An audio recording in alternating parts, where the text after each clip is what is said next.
Earlier this week, iOS source code showed up on GitHub, raising concerns that hackers could find a way to comb the material for vulnerabilities. Apple has confirmed with TechCrunch that the code appears to be real, but adds that it's tied to old software. The material is gone now, courtesy of a DMCA notice Apple sent to GitHub, but the occurrence was certainly notable, given the tight grip the company traditionally has on such material. So, if the code was, indeed, what it purported to be, has the damage already been done? Motherboard, which was among the first to note the code labeled iBoot, reached out to author Jonathan Levin, who confirmed that the code certainly looks real and called it a huge deal.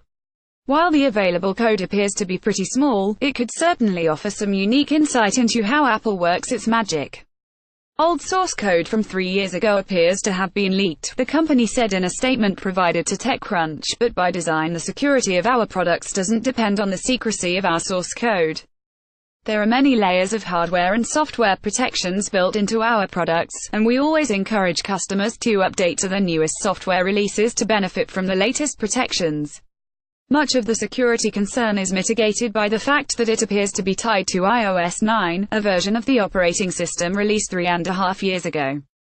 Apple's almost certainly tweaked significant portions of the available code since then, and the company's own numbers show that a large majority of users, 93%, are running iOS 10 or later. But could the commonalities offer enough insight to pose a serious potential threat to iPhone users? Security researcher Will Strafach told TechCrunch that the code is compelling for the information it gives hackers into the inner workings of the bootloader.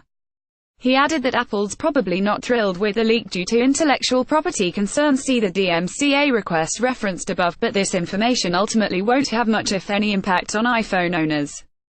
In terms of end users, this doesn't really mean anything positive or negative, Strafach said in an email. Apple does not use security through obscurity, so this does not contain anything risky, just an easier-to-read format for the bootloader code. It's all cryptographically signed on end-user devices. There is no way to really use any of the contents here maliciously or otherwise. In other words, Apple's multi-layered approach to keeping iOS secure involves a lot more safeguards than what you'd see in a leak like this, however it may have made its way to GitHub.